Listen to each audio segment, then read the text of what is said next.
Shalom saudara-saudara, kita percaya kita punya Tuhan yang besar. Apapun yang kita hadapi, permasalahan apapun, raksasa apapun di depan kita, gunung apapun, kita percaya Tuhan kita Tuhan yang besar, yang mengatasi semuanya itu.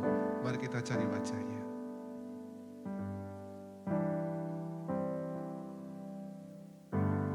Ku hidup karena percaya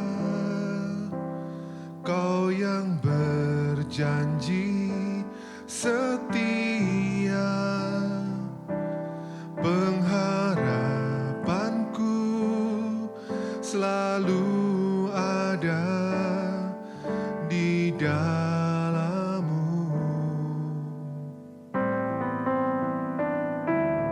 Ku tidak akan menyerah,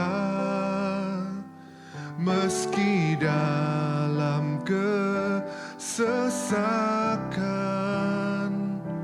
seluruh hidupku dalam genggaman-Mu.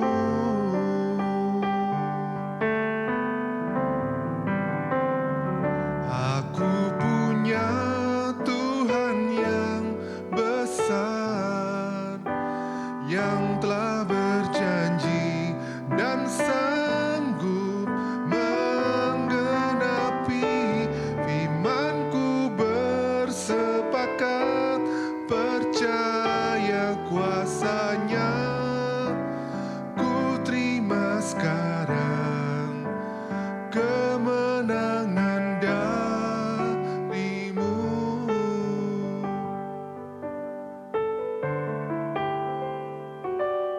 Ku hidup karena percaya Kau yang berjanji setia,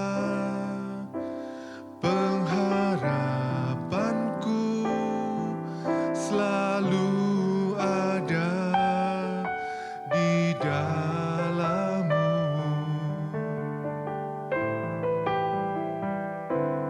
Ku tidak akan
kami kemenangan Tuhan. Melewati suka dan duka kehidupan kami. Kami percaya Engkau sudah mempersiapkan jalan keluar yang terbaik. Kemenangan yang terbaik bagi kami ya Tuhan. Karena Engkau gembala kami yang baik Tuhan. Engkau Tuhan kami yang besar Tuhan. Terima kasih Tuhan. Bila pada pagi hari ini kami boleh semakin menguatkan iman kami untuk selalu berharap dan percaya kepadamu. Bahkan melalui firman pada pagi hari ini ya Tuhan, kami boleh selalu Kau kuatkan, Kau teguhkan ya Tuhan, untuk selalu berpegang pada janji-Mu yang akan digenapi dalam kehidupan kami. Terima kasih Tuhan. Di dalam nama Tuhan Yesus Kristus kami sudah berdoa. Haleluya. Amin. Puji nama Tuhan, Shalom, selamat pagi Bapak Ibu Saudara sekalian. Kita bersyukur kita diberikan kekuatan, kesehatan oleh Tuhan Allah kita yang begitu dahsyat. Sehingga pada pagi hari ini kita boleh menikmati anugerah yang tidak pernah berhenti dari Dia. Dari Tuhan Allah Bapa kita, puji nama Tuhan. Pada pagi hari ini kita akan merenungkan satu kebenaran firman Tuhan yang saya ambil di dalam 2 Samuel pasal 5 ayat 23. Sekali lagi 2 Samuel pasal 5 ayat yang ke-23. Saya akan membacakan bagi Bapak Ibu Saudara sekalian. Maka bertanyalah Daud kepada Tuhan dan ia menjawab, janganlah maju, tetapi buatlah gerakan lingkaran sampai ke belakang mereka sehingga engkau dapat menyerang mereka dari jurusan pohon-pohon kertau. Puji nama Tuhan, sampai di sana pembacaan kita Bapak Ibu Saudara sekalian. Firman Tuhan pada pagi hari ini saya berikan tema firman Tuhan, bertanyalah. Seberapa dari kita yang ketika kita melakukan sesuatu kita lupa bertanya kepada Tuhan. Bapak Ibu Saudara sekalian, anak-anak ketika berada di kelas 1, kelas 2, TKA, TKB, itu mereka lagi senang-senangnya bertanya tentang sesuatu yang mereka lihat kepada orang yang lebih dewasa atau orang tua mereka. Anak saya ketika melakukan perjalanan dari rumah mau ke gereja, kadang mereka lihat tulisan apa, bertanya, Pak ini apa ya? Pak ini apa ya? Mereka ingin mencari tahu sesuatu dari tulisan itu. Mereka ingin mencari sesuatu dari yang mereka lihat di sekitarnya. Dan itu adalah sesuatu tingkatan yang menarik dalam kehidupan anak-anak. Nah Bapak Ibu Saudara sekalian, tapi kita ketika kita menjadi dewasa, terkadang kita menjadi orang yang lupa bertanya kepada Tuhan. Karena apa Bapak Ibu Saudara sekalian? Karena ketika kita menjadi dewasa, kita mulai berpikir sesuatu yang apa yang kita ketahui saat ini yang ada di sekitar kita, langkah apa yang kita bisa lakukan pada saat itu. Nah ini yang berbahaya Bapak Ibu Saudara sekalian. Tapi pada pagi hari ini Raja Daud akan mengajarkan kepada kita, bertanyalah kepada Tuhan. Ketika engkau akan melakukan sesuatu, ketika engkau akan melangkah, ketika engkau akan bertindak, bertanyalah kepada Tuhan. Bapak Ibu Saudara sekalian, kisah ini adalah kisah di mana Daud sebelumnya telah melakukan peperangan dengan orang Filistin atau bangsa Filistin. Dan di saat itu peperangan pertamanya dia mendapatkan kemenangan ketika dia menghadapi musuh bangsa Filistin yang sangat besar pada saat itu. Dan ini adalah peperangan yang kedua. Belum lama dia melakukan peperangan dengan bangsa Filistin dan dia mendapatkan kemenangan Bapak Ibu Saudara sekalian. Ketika dia seharusnya berjumpa dengan orang Filistin ini. Peperangan yang kedua ini seharusnya membuat Raja Daud berpikir lagi untuk bertanya Tuhan. Berpikir apa? Aku kan kemarin waktu lalu sudah mengalahkan mereka. Pasti hari ini juga aku akan mengalahkan. Dia sebetulnya punya hak untuk tidak bertanya lagi kepada Tuhan. Tapi yang menarik di sini, Daud mau mengajarkan kepada kita sesuatu yang telah kita lewati, yang telah terselesaikan, tetap ketika kita berada di titik itu pula, kita tetap harus bertanya kepada Tuhan. Kenapa Bapak Ibu Saudara sekalian kita harus bertanya kepada Tuhan? Karena ada beberapa alasan. Karena ketika kita bertanya kepada Tuhan, kita sedang memberikan sesuatu kepada Tuhan untuk mencerahkan kepada kita apa yang harus kita lakukan.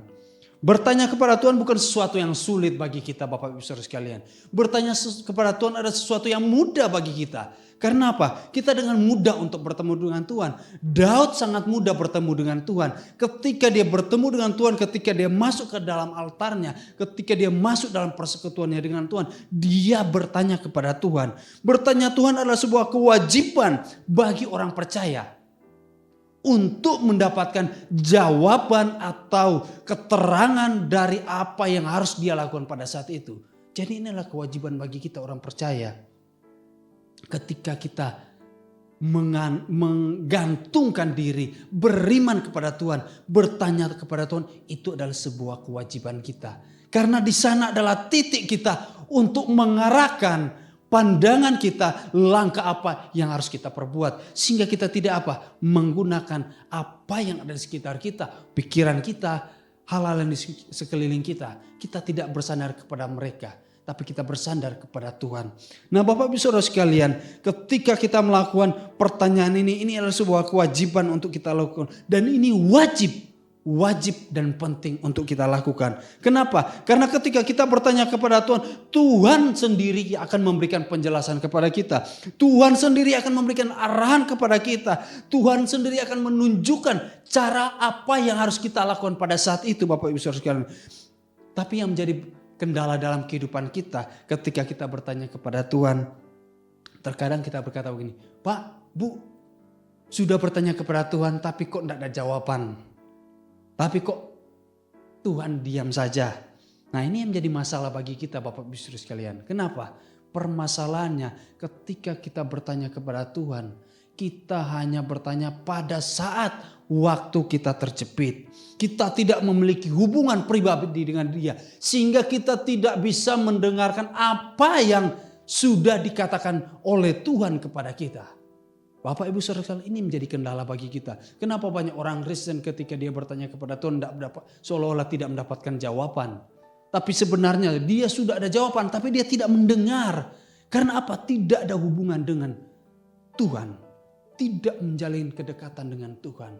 Ini penting bagi kita Bapak Ibu Saudara sekalian. Saya punya peliharaan ketika saya di rumah di Manado dulu Bapak Ibu Saudara sekalian. Peliharaan ini saya sangat menarik karena apa? Ketika saya datang pulang ke rumah, mereka sudah tahu suara kendaraan saya. Jadi mereka peliharaan saya waktu itu anjing. Ketika mereka mendengar suara knalpot motor saya, mereka langsung datang ke depan halaman rumah untuk menjemput saya. Karena saya sering membangun hubungan dengan mereka, bermain dengan hewan-hewan ini.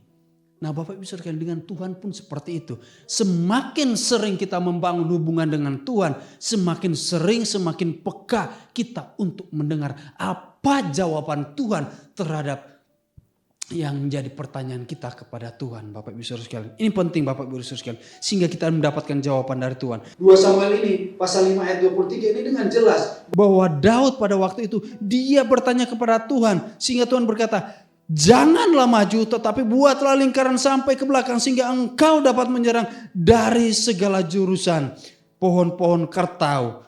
Ayat yang ke-24 dikatakan, dan bila engkau mendengar bunyi derap langkah di puncak pohon-pohon kertau itu, maka engkau bertindak cepat. Nah Bapak bisa sekalian, Daud mendengarkan apa yang dikatakan Tuhan. Yang kedua, bertanyalah kepada Tuhan. Supaya apa? Supaya dengan cara kita melakukan perintah Tuhan. Ketika kita sudah bertanya kepada Tuhan, kita mendapatkan jawaban dari Tuhan. Lakukanlah perintah Tuhan itu. Kenapa? Ini penting Bapak Ibu Saudara sekalian. Karena ketika kita tidak melakukan perintah Tuhan, buat apa kita bertanya? Kita bertanya tapi kita mendapatkan jawaban tapi kita tidak melakukan. Nah Bapak Ibu Saudara sekalian, Daud melakukan apa yang dikatakan oleh Tuhan. Dan bila engkau mendengar bunyi derap langkah di puncak pohon-pohon kertau itu, maka haruslah engkau bertindak cepat, sebab pada waktu itu Tuhan telah keluar berperang di depanmu dan memukul kalah tentara orang Filistin. Dan Daud berbuat demikian. Jadi penting Bapak Ibu Saudara sekalian, ayat 25 ini dengan jelas. Ketika kita bertanya kepada Tuhan, kita mendapatkan jawaban dari Tuhan. kita harus melakukan apa yang diperintahkan oleh Tuhan. Sehingga apa? Seperti yang diperintahkan Tuhan kepadanya, maka ia memukul kalah orang Filistin mulai dari Geba sampai ke dekat Geser. Bapak Ibu Saudara sekalian, kalau kita mau jadi seperti Daud, mendapatkan kemenangan-kemenangan seperti Daud, bertanya kepada Tuhan, lakukan apa yang diperintahkan Tuhan, mendengarkan jawaban dari pertanyaan kita kepada Tuhan dengan melakukan apa yang disuruh Tuhan. Ini penting. Banyak orang ketika mendapatkan jawaban dari Tuhan sering masih menggunakan apa yang di sekitar mereka. Mereka tidak mau merubah pemikiran mereka. Mereka tidak mau merubah cara pikir mereka, logika mereka, kemanusiaannya mereka. Mereka lupa bahwa ketika sebelum itu mereka bergumul bertanya kepada Tuhan. Di dalam doa Tuhan apa yang harus diperbuat. Ketika Tuhan memberikan jawaban. Mereka aduh kok Tuhan rasanya sulit mau melangkah seperti ini. Tak pakai ini aja lah. Nah ini yang berbahaya Bapak Ibu Saudara sekalian. Ketika kita sudah mendapatkan jawaban dari Tuhan. Lakukanlah perintah itu. Sehingga engkau mendapatkan kemenangan dari Tuhan. Daud mendapatkan kemenangan dari Tuhan. Mendapatkan kemenangan mengalahkan orang Filistin yang kedua kali pada pembacaan ini. Bapak Ibu Saudara sekalian. Mungkin pada waktu itu dia sudah pernah mengalahkan orang Filistin. Tapi dia tidak mau sombong. Dia tidak mau mengandalkan kekuatan tentaranya. Dia tidak mau mengandalkan apa yang ada di sekitarnya. Panglima-panglimanya yang ada. Dia tidak mau. Tentara-tentaranya yang kuat. Dia tidak mau mengandalkan mereka. Dia tetap mengandalkan Tuhan di dalam kehidupannya. Sehingga dia tahu apa yang harus dia lakukan. Sehingga pada waktu itu Tuhan sendiri yang berperang di tengah-tengah Daud. Bukan lagi tentaranya Daud yang berperang. Tapi Tuhan sendiri yang berperang di tengah-tengah mereka. Ini menarik Bapak Ibu Saudara sekalian. Kalau kita mau menjadi seperti Daud, segala tindakan kita bertanya dulu kepada Tuhan. Ketika kita bertanya, kita mendapatkan jawaban dari Tuhan. Kita lakukan apa yang menjadi perintah Tuhan. Ketika kita mendengarkan perintah Tuhan dan melakukan, kita akan mendapat kemenangan dari Tuhan. Kita akan mendapatkan kemenangan dari Tuhan. Kita mendapatkan apa yang kita cari pada saat itu. Penyelesaian apa yang kita akan butuhkan pada saat itu. Kita dapatnya dari Tuhan. Bukan dari sekitar kita. Bukan dari logika kita. Bukan dari apa yang ada di dekat kita. Bapak Yesus sekalian. Mari kita bertanya kepada Tuhan. Di dalam setiap tindakan kita. Di dalam setiap apa yang kita lakukan. Dan lakukan apa yang disuruh Tuhan kepada kita. Sehingga kita mendapatkan kemenangan yang daripada Tuhan. Tuhan Yesus memberkati.